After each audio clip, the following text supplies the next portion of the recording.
C'est vrai que c'est vachement vrai, hein. T'as totalement raison. Quand on disait qu'on pouvait pas voir grand chose, beaucoup de nouveaux éléments par rapport à lui, on disait ouais mais non, faut pas prendre en compte Marineford, rien de nouveau, hein. Rien de nouveau. Il a juste fait des clones qu'il aurait très bien pu faire à Marineford, hein, que Luffy a one shot avec un coup de pied. Donc voilà. Et toi du coup, Uken, ton point de vue par rapport à Kizaru, j'ai pas encore donné le mien, vous inquiétez pas, je vais déverser ma haine. Non, je vais juste parler de la réalité des faits. Uken, ton point de vue par rapport à Kizaru, il est l'heure de faire le bilan. Hein. Bah écoute, Kizaru, c'est aucun acquis avancé, aucun acquis des rois, aucun éveil, aucune technique réellement en termes de force offensive qui nous laisse à penser qui peut ne serait-ce que battre King facilement. Non. Battre King facilement. Carrément. Même au niveau de la vitesse, il nous montre même pas qu'il est plus rapide que Kaido alors que il a le fruit de l'homme lumière. Kaido le prendrait de vitesse à chaque fois et lui mettrait son kanabo dans la gueule. Kizaru, qu'est-ce que c'est? Kizaru, c'est aucun ennemi vaincu lors de cet arc, que ça soit des Franky, des Atlas ou autre. Franky s'est pris un coup de pied. Les cases d'après, il rigolait, il se marrait. Carrément, quand je dis ça, on a l'impression que c'est du troll, mais c'est réel. Hein. Littéralement, il rigolait comme ça, on voyait ses dents à Franky. Après s'être pris un coup de Kizaru, aucune tension dans l'arc. C'est terrible. Aucune difficulté posée à Luffy. Alors quand même Yamato lui aurait posé de la difficulté, a posé de la difficulté à Kaido, mais lui n'a pas su poser de la difficulté à un Luffy qui n'était pas à fond. Luffy ne faisait juste que s'amuser. À un moment, il était là posé, Luffy il était allongé, il se permettait de parler à Zoro et de lui demander s'il avait de l'aide. Tellement Kizaru n'était rien pour lui. Voilà, hein, je pense que j'ai assez bien résumé la situation de Kizaru sur Egghead. Hein, c'est un 0 sur 10. Ok, bon bah écoute, merci beaucoup. Ah non, j'ai pas fini en fait. Attends. J'ai oublié. Il n'a même pas su accomplir sa mission qui était de tuer Vegapunk parce que, de 1, le Stella, c'est Saturne qui l'a condamné. Mais en plus de ça, tuer Vegapunk, ça implique de supprimer les 6 satellites. C'est Laura Bluetooth qui le dit dès qu'il arrive. Et on te dit que Kizaru est venu pour aider le CP0 à effectuer leur mission. Donc même sa mission pour laquelle il est venu, il n'a pas réussi à le faire. Le Power Plant, le Mother Flame, le je sais pas quoi, il n'a pas réussi à les prendre. Il a réussi littéralement à rien faire. Donc il est venu pour rien. Voilà. Aïe, c'est très très compliqué. Hein. C'est un échec. Alors, pour moi, il est l'heure de faire un petit bilan par rapport à Kizaru. Je vais faire comme Uken l'a fait, mais de mon point de vue. Alors, Kizaru, HDA+, non. HDO+, non. HDR+, non. Kizaru fume Sanji, non. Kizaru fume Zoro, non. Éveil de Kizaru, non. Kizaru contre Luffy et Sanji, non. Ça s'est changé en Saturne et Kizaru contre Luffy, il s'est fait chier dessus. Kizaru est l'antagoniste de l'arc, non. Kizaru c'est un bon gars, je pourrais vous dire oui, mais la réponse est non. Kizaru va fendre le ciel en deux, est-ce que c'est oui ? Non, voilà pour tout ce qu'il manquait à Kizaru. Maintenant, on va parler du palmarès du monsieur, hein, ce vieux monsieur qui devrait aller prendre sa retraite. Alors, il a affronté Sentomaru. Sentomaru a pu esquiver sa technique Magatama. Bravo à Kizaru. Ta technique qui va à la vitesse de la lumière est extrêmement efficace. En termes d'offensive, offensivement parlant, c'est de la merde. Franky va très bien, tout le monde va très bien, c'est catastrophique. A-t-il fait de grosses blessures à Luffy, hein, c'est possible, hein. Non. A-t-il fait très mal à Luffy ? Tout comme l'eau a fait très mal à Barbe Noire, on peut ne pas être un empereur et faire mal à un empereur. Eh ben non, il lui a rien fait du tout. Est-ce qu'il a fait de nouvelles techniques par rapport à Marineford, des trucs vraiment bien ? Bah non. Il a fait des clones de merde. Il s'est fait changer en pizza par Luffy par contre. C'était un moment très intéressant. Et puis il s'est également pris au préalable un White Star Gun. Donc il s'était fait chier dessus. Ensuite, qu'est-ce qu'on a eu ?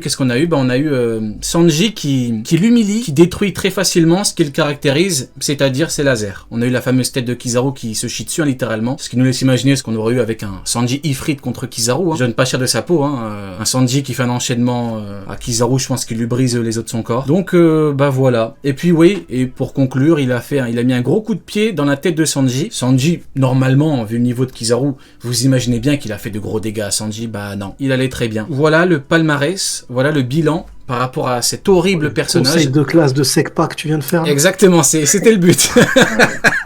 C'était le but. Conseil de classe, je lui mets un 0 pointé. Je lui donne 0,1 parce qu'il a une défense convenable, la même que Sentomaru. Voilà. Et pour conclure, je dirais que maintenant, les pro Amiro vont devoir attendre l'année prochaine pour que l'animé lui donne un palmarès. Voilà pour le conseil de classe de Kizaru. Comme prévu, il fallait écouter les bonnes personnes. Beaucoup d'escrocs. beaucoup de baratineurs, beaucoup de cons, on peut dire la vérité, hein. On racontait n'importe quoi, comme d'habitude. Tout ce qu'on vous a dit ici, c'est avéré être vrai. Donc voilà, Kizaru, tu redoubles.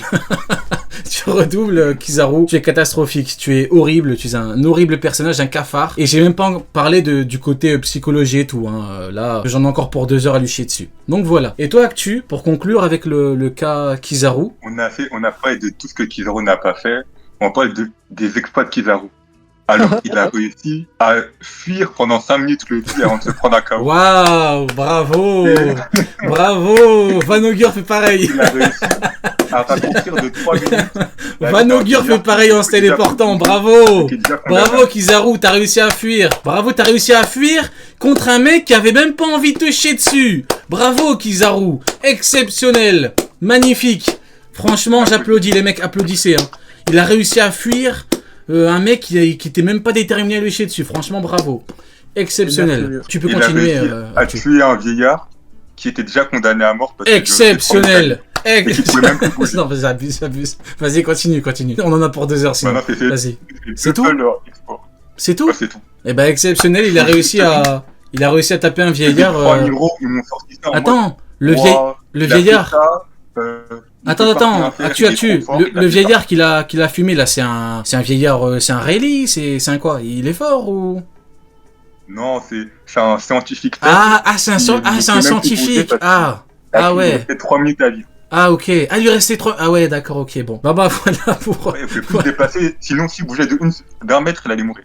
D'accord, ok. C'est tout, il a pas fait d'autres. Les 3 Miro, ils m'ont sorti ça, ils m'ont dit oui, il peut pas rien faire, soi-disant. Et il a fait ça. Ils m'ont sorti ça. D'accord. Ok. Après, faut pas oublier, hein. Il a réussi à dégager au loin le Snake Man, hein.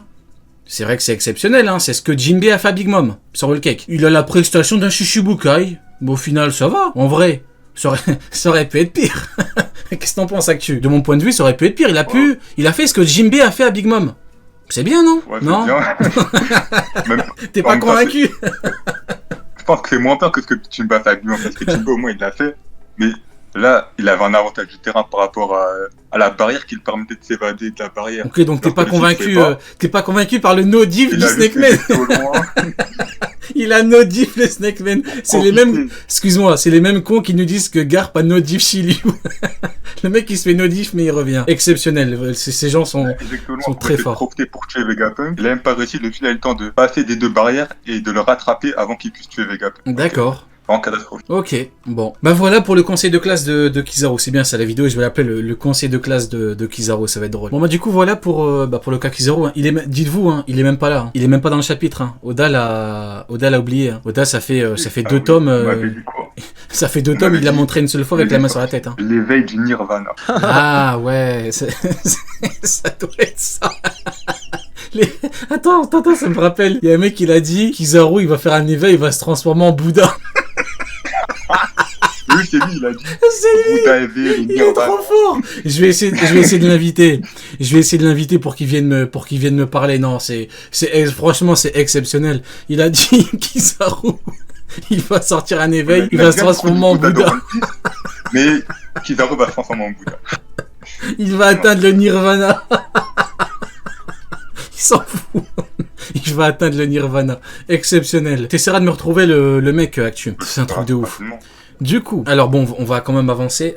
Il est grand temps de parler de Joy Boy. Parce que là, du coup, nous avons Emmet qui utilise une corde et qui déploie le Haki des Rois de Joy Boy. Un Haki des Rois tellement puissant, tellement évolué, qu'il sépare le ciel en deux, tout seul, hein, Joy Boy. Hein. C'est juste un Haki des Rois, il a pas besoin de choc, non, lui il le fait tout seul, c'est exceptionnel. Et là on a une double confirmation. Mousse dans la bouche des randoms. Oda n'était pas obligé, mais il l'a quand même fait.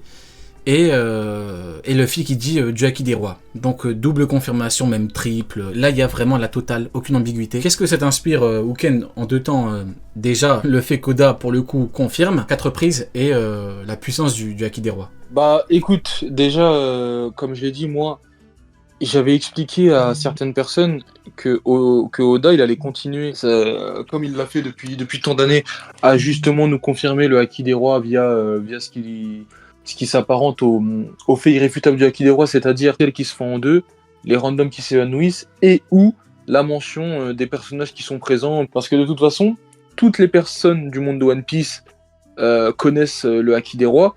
Exemple, Josa, je crois qu'il s'appelle Josa, il en avait fait la référence quand Luffy l'avait utilisé. Trebol, il sait très bien ce que c'est. Bref, tout le monde sait ce que c'est que le Haki des rois. Donc peu importe où les personnages se trouvent et où ils l'utilisent, tout le monde peut dire où il y aura toujours un personnage pour faire référence au Haki des rois si réellement un personnage en face de lui l'utilise. Maintenant, pour ce qui est de la puissance, franchement, c'est une puissance colossale. Moi, j'avais toujours dit qu'on n'était pas obligé d'utiliser le Haki des rois revêtu pour fendre le ciel en deux. Et là, on en a la preuve. Ça dépend juste de la puissance. Et là, c'est quand même quelque chose de fort. Parce que ce que fait deux empereurs à eux deux, ou même ce que font Roger et Barbe Blanche à eux deux, là, Joy Boy arrive à le faire à lui tout seul.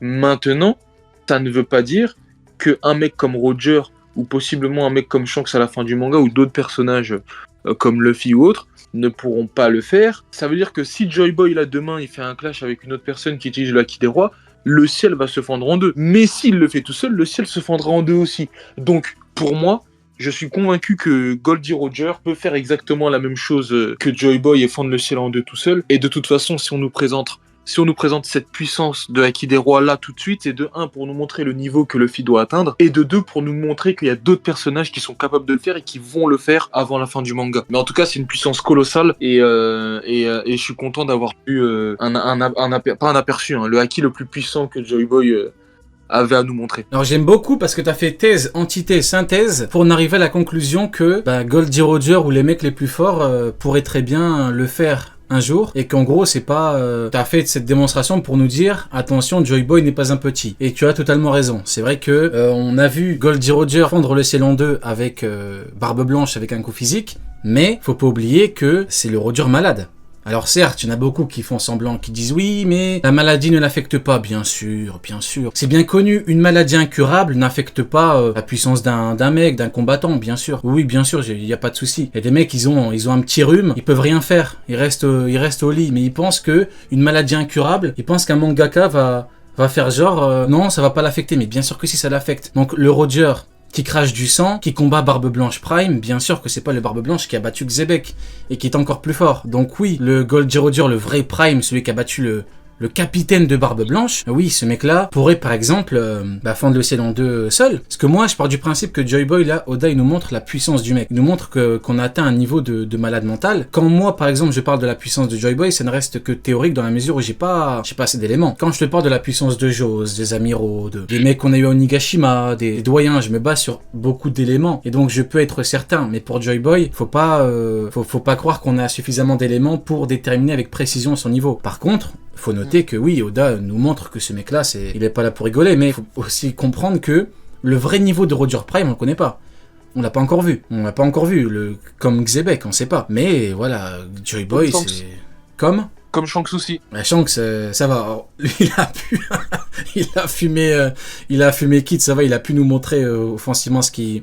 Ouais, mais ouais, je vois ce que tu veux dire quand tu dis pareil pour Shanks. Ou même pour Barbe Noire, on n'est pas encore... On est loin de... On peut potentiellement être très loin du niveau max du personnage, et on n'est pas à l'abri pour le coup, lui... qui nous sortent des éveils avec un double éveil éventuel, ou rien que l'éveil du Gura. Vous imaginez l'éveil du Gura, truc de fou furieux. Donc du coup voilà. Sonny, quelle est ton impression globale? Qu'est-ce que tu penses du Haki des rois de Joy Boy? Je ne pas à ça pour voir la vraie puissance de Joy Boy. Joy Boy est puissant, ça c'est certain. Il fait partie d'une époque où il a affronté du coup le GM en 20 royaumes à lui et sa faction. Mais le fait qu'il est puissant, il n'y a pas de doute là-dessus. Mais par contre, je me fierai pas à une démonstration de Haki des rois pour me dire il est plus puissant qu'un tel ou moins puissant qu'un tel. Parce que moi, Monkey D. Luffy de Marineford est nul à chier par rapport à quasiment beaucoup de pirates du Nouveau Monde. Et pourtant, il a fait une démonstration de Haki des rois par rapport à son niveau incroyable. Où il a fait tomber des soldats, où il a fait tomber les bourreaux, où il a impressionné tout le monde. Ils se sont dit, mais ce mec-là, il faut pas qu'il sorte de Marineford en vie. Et pourtant, la démonstration de Haki des rois de Luffy à Marineford, elle était oufissime. Et il avait pas un niveau oufissime. Mais je préfère signaler, Joy Boy est fort, je dis pas qu'il est nul, attention. J-Boy est un monstre. Mais je me fierais pas à ça pour réussir à le classer donner un niveau ou un classement parmi les plus puissants du monde. C'est pas ça qui me fera dire qu'il est plus fort ou plus faible que Roger, par exemple. Tu vois. Ok. C'est pas cette démonstration-là. Il me faudra beaucoup plus parce que dans le manga, j'ai vu des personnes faibles faire ça. Enfin, pas faire ça non, mais faire une démonstration de haki extrêmement puissant. Tu parles de qui? Donc du coup, pour moi, Luffy à Marineford, il est faible. Ah, ok. On peut pas dire Ok, c'est ouais. un insecte à Marineford. Luffy est très faible. C'est un insecte qui essaye de survivre. Ils te le disent H24. Tout l'intérêt de Marineford, c'est le niveau de Luffy qui arrive grâce aux autres à aller jusqu'au bout. Et pourtant, il arrive à faire une démonstration de haki d'héros incroyable. Donc c'est pour ça, moi, je me fierais pas à ça. Je pense que, et surtout, quand on sait ce que représente pour moi le haki des rois, donc personnellement, je me fierais pas à ça pour me dire qu'il est plus fort ou plus faible qu'un Roger. Il Ok. n'y a pas assez d'infos. Ça marche. Et toi, du coup, Actu, ton point de vue par rapport à Kideroa utilisé dans le chapitre? C'est impressionnant. On avait besoin d'un Kideroa de 800 ans. Je te dis, c'est un Kideroa le plus puissant pour dégager les doyens. On voit que Imu, il est impacté, donc ça veut dire que Joy-Boy, il a vraiment traumatisé Imu il y a 800 ans. Donc ça monte à surpuissance. Et ben De justement... toute façon, j'ai toujours dit que Joy-Boy, c'était le numéro 1 ou numéro 2. Pour moi, c'est le numéro 2 après Imu. Mais là, ça montre que ça va dans mon sens. Et ben justement, en parlant de Im,